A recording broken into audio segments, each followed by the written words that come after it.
Well, morning, fellow zombies. Are we alive yet? Are we awake yet? Are we emotionally disturbed and sleep deprived? Because I'm sure as hell am right now, as it is. More sleep deprived and emotionally screwed up. It's 1:19 in the morning, West Coast time. It's the 3rd of February, 2024. And we were John C. Roseman, California. You're zombie out here. Yeah, it's that kind of a day. I wanted to stay the hell away from the local and national news, but there's something about police chases that just gets my blood going. It's like when I'm seeing these things happen,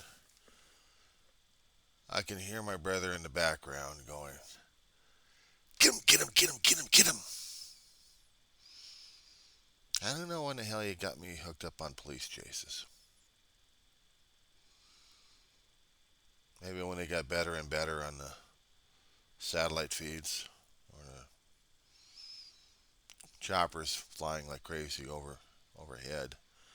And we get to see it, and then we get to watch it and go, "Look at that, look at that, look at that." Think it's going to get him yet? Yeah. What do you think? Yeah, it stays on the freeway. It's going to be about hours. Okay.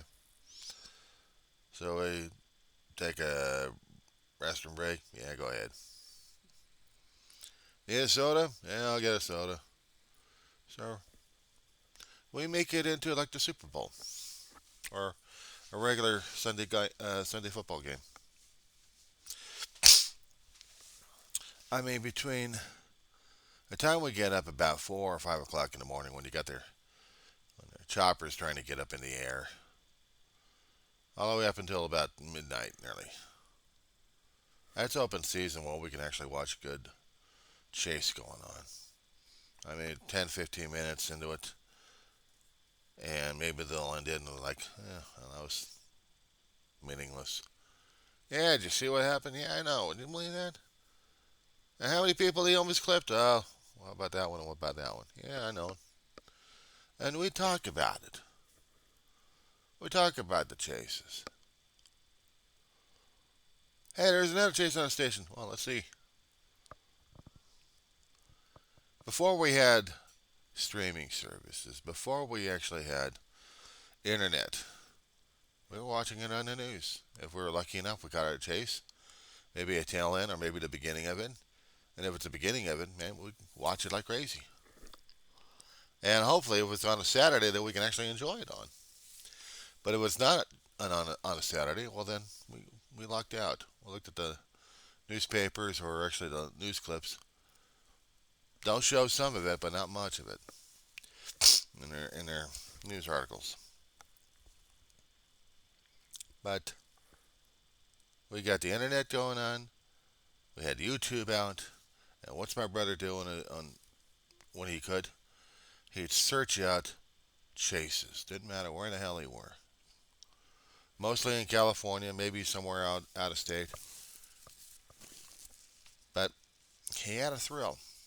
He had a thrill about that one. On the other hand, it's like, what are you boys watching again? Oh, there's a chase on. Oh, okay. And she'll say, enjoy or have fun. If we were going outside and we were going to be doing some errands for Mama, boys, be careful. Take God with you. And I love you. We love you too, Ma. Sometimes we'd say it bite in the ass, or she must be obeyed. Made these little snide remarks about our mother. Mostly she must be obeyed. And I had blamed British television for that one. There was an old series back in the, what is it, late 70s? Oh, 30, 80s. Rumpole of the Bailey.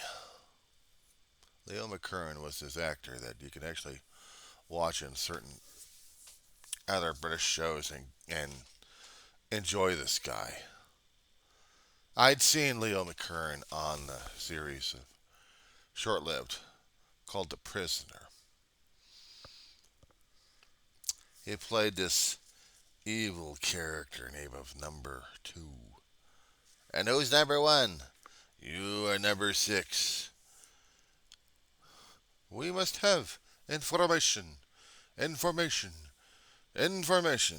You won't get it.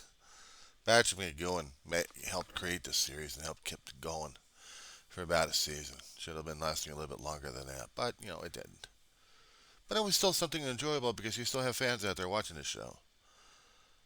And it was always up to these buffooneries out there.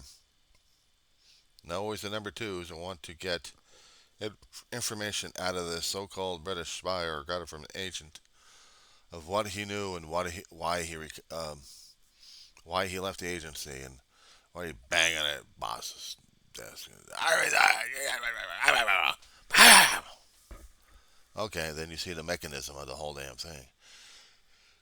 McGowan was trying to make a point across how mechanized we've become, how machine-like we've become. Now we're digitized. Now we're still like that. Are you kidding me? We're all digits.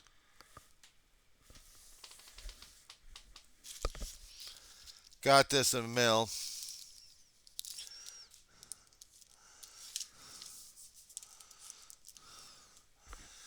My tax withholding forms from the college to be sent to Uncle Sam regarding the tax stuff. We've become very much digitized. It's bad enough when I happen to get bills saying that, okay, I owe the monthly stipend, and I have to use his account number, for Addison, for entertainment, for the phone, for the rent. Not necessarily. I'm not numberized. Just I'm given a unit number. That's about it. If you want to call it unitized. Oh, he's the person in 27. Ah, but which building? Ah, but which facility? So I have to make that distinction. And I was also talking about the Britishisms, wasn't I? Yeah, I was. So Leo McKern would be doing this dastardly stuff. And he's a delightful actor to watch on the television, I'll tell you that much. Ma got me and my brother hooked on this damn stuff, somehow or another. In the 70s, throughout our lifetimes, we'd watch some of this stuff. David wasn't an active interest. No, he didn't have an active interest in some of the stuff, except maybe there were some remarks made in this. It was a comedy drama legal thing. The character Rumpel was playing this solicitor that was the defender of the accused. And he would seek out why the defendant was guilty or innocent. If he was innocent, he was going to defend him like crazy. When he'd have issues at home with his Hildy, I think, in the character's name was his wife, he would call her "She must be obeyed" silently. And it irritated, tickled, and I don't know how else Ma would have taken it every time we kept saying it to ourselves about her. And I blame it on the show. I always blamed it on her. Actually, David did blame it on her. He did.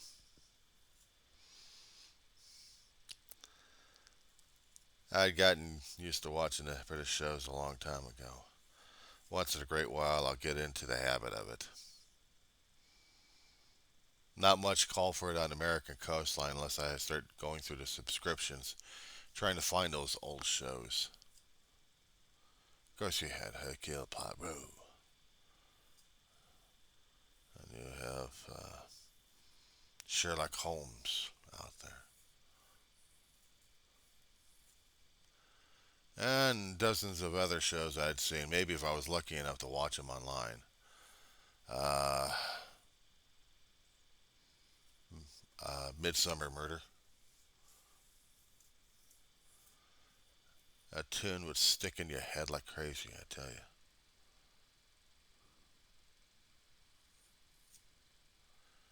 Some things I could stand and watch and try to enjoy them as is.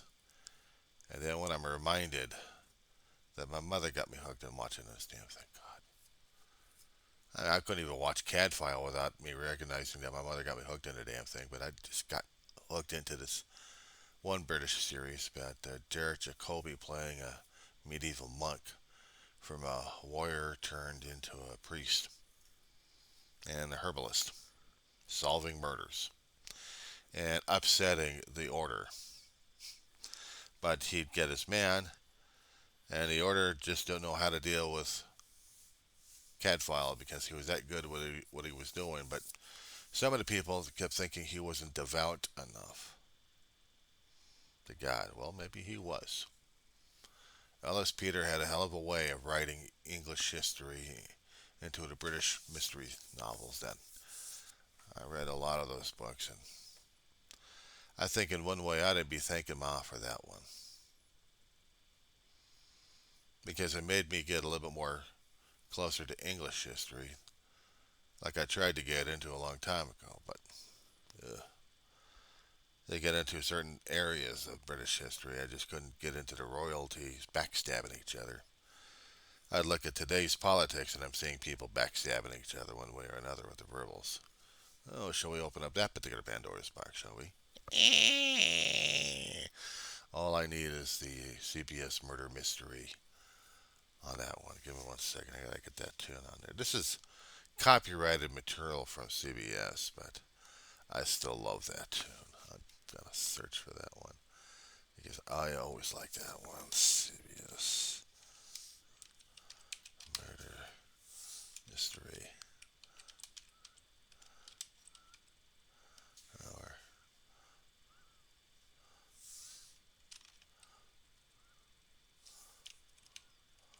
let me see. I gotta get my fingers working better.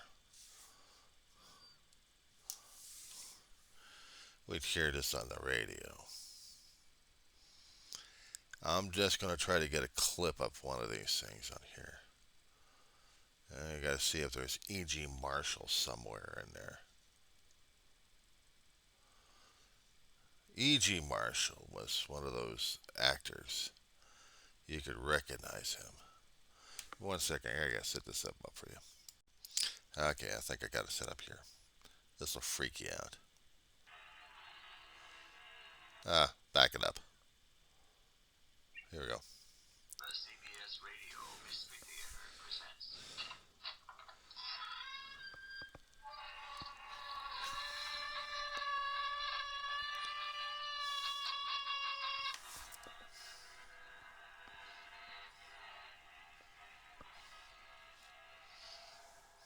Come in. Welcome. I'm E.G. Marshall. Now, this was the guy to listen to when it came down for mysteries. I mean, my brother and I would be listening to this stuff almost every Sunday night when we were out and about, and we'd be in an area or just turn on the radio at home and listen to this thing. A lot of people that did that, 20s to 30s, when they get the radios out there and they're doing the radio dramas, they would use their imaginations what was going on and listen to what was happening around them, listen to all the radio shows happening. And not too many people actually got into it about the 60s or 70s much. But it was still out there. E.G. Marshall was one of those television actors that you would see on the movies as well. But his voice was so distinctive that for a time, he was doing this monologue and setting you up. And then listening to the music of it, um, reacting and overreacting to the play itself. I think that was the thing that was sticking in my head most of the time. Now, granted, in this situation here, I know I've got a lot of triggers out there that would put me into an emotional headlocker. This one wasn't. Hell, I was listening to radio programs left and right, even with my brother and even without my brother. It didn't matter. I was listening to them and I was enjoying them. It wasn't that much of a trigger. But there have been other things that have been triggers. But listening to that one, I mean, I just would love to get the soundtrack to that one, the music to it, because it was that thrilling.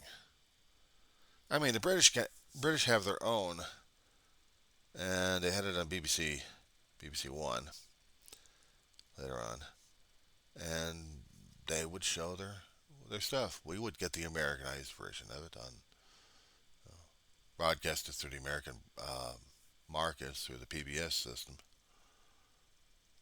Boston would be doing all the producing of it, and we'd watch them. The Mystery Theater, Masterpiece Theater, some of the other dramas that kept coming out. British Thames would be one of those other production companies. My mother would know more about the British actors than she would know about the American actors, especially when it came down for the drama series. She was that hooked into it. When I hear the favorite science fiction film, actually the series that the British had put out, its international fame, when you hear the dun dun dun dun dun dun dun dun dun dun dun dun dun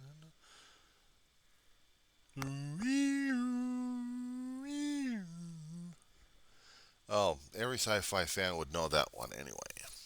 They could sing it a little bit differently, but they would know it. But these are the things I remember, and these are the things I grew up around. My brother watched Doctor Who. He liked it, but he wasn't a Whovian. He really wasn't an enthusiast. There had been one time where there was a Whovian gathering out in the Hollywood Hills. There had been a park situated where they had Whovian fans would what in the area would see what everyone else is doing, talk with everybody else, and there would be a semi trailer with artifacts in there from the show, either produced in America or actually produced in overseas, and maybe doing a traveling tour. I think during that time. She's at it again. Hold on, Ma's needing me. Uh, well, my dog needs me, and I go to her. So regarding the semi, it had the control for the TARDIS in there. There had been another alcove that actually had a Dalek and the inside of the TARDIS, but this one actually had the control, the hexagon. And it would be a non-working, be solid, but people can get pictures of the thing. I wish I had taken a camera during that time. This was back in the 80s, and we had the Polaroids that could take the instant pictures, but we also had the other cameras that would take about maybe a week or two if you were lucky enough to get it to a Photoshop.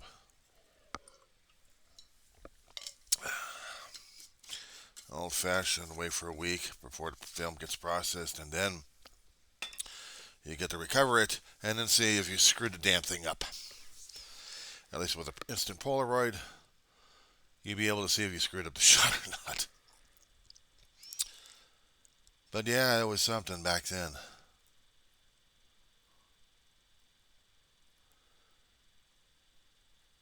I'm reminded of how much experiences I had as a sci-fi nut, even as a teenager growing up to a young adult.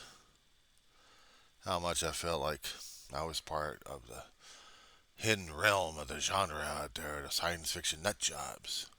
You can only tell them by certain things that would happen. Either the hand signs, the hand signals, phrase here and there, maybe a bit of a piece of jewelry or clothing, and you could tell people that you were a fan of this or a fan of that. If you were uh, If you're a fan of the British, there would have been certain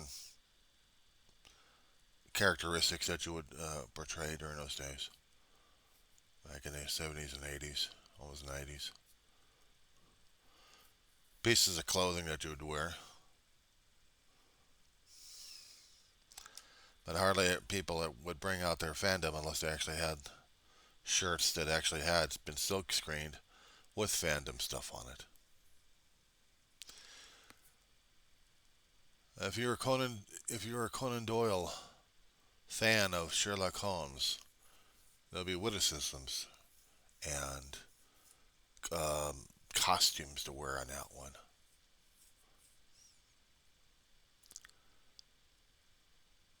You really couldn't take your fandom outside unless you wanted to go into a convention and nearly show it off.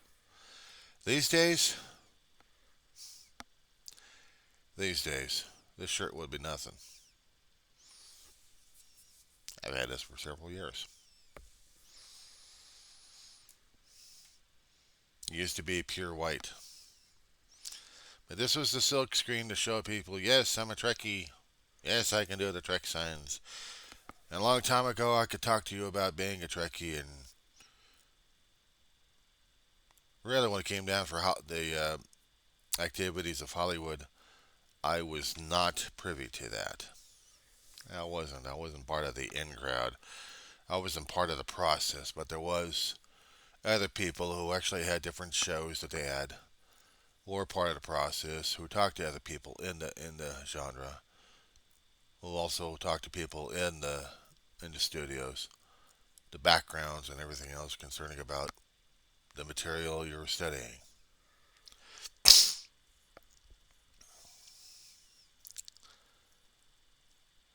I guess maybe fandom hadn't changed all that much, except technology has really brought things out, and mega corporations have really taken to life, and sometimes makes the fandom experience not that much worthwhile these days.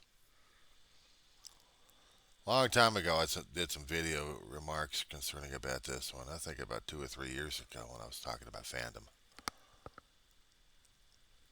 How much has changed and how much I feel like I'm no longer part of it. There was one particular couple that had been from the start to finish concerning about being a Trekkie all the time, or a Trekker, however you want to look at it. To me, it was still the same. You just substituted the endings. You had the word Trek, Trek, and you wanted to be something distinctive, or maybe goofy. You put an extra KIE in it. Then you're a Trekkie. I'm a Trekkie. I'm a Trekkie. But if you were part of the process, if you were part of the genre, if you were part of something productive, you were the Trekker. Take out the KIE, you put in the KER. I'm a Trekker. Almost like being like a trucker. Be trucking, except people be trekking. I couldn't figure that one out for the life of me. Maybe a younger kid would have back then. But these days, I'm not even live or waking. I'm not even quite sure why the hell I'm up in the morning. I am going to be responding to maybe at least one or two comments made out there. Somewhat. I respond when I can to a certain person or two that I keep track of from time to time just to see how they're doing. And yeah, and if their article's interesting enough, I will talk about it. I will say something about it that matters. But for the most part, it's got to be something of significance that I can follow. And I'm generally not trying to do the paparazzi crap. Oh, did you know about this person? Did you know about that person? Not really, not unless we're talking about a political person that's really making total fooling idiot out of themselves that they want to show off that they are of this kind of person. And I can't tell you how many times the zeros and ones, the programming algorithms, have got me locked into it. Ah, he's back. So, my friend Mr. Artist in Recovery has got another video out there. He's trying to get the off-sided stories that you don't hear about. Trying to stay the hell away from the politics. He's trying to find something that you'd find on TMC and stuff. So, let me go off the air, see what the hell he's got, and then make another comment about the damn thing.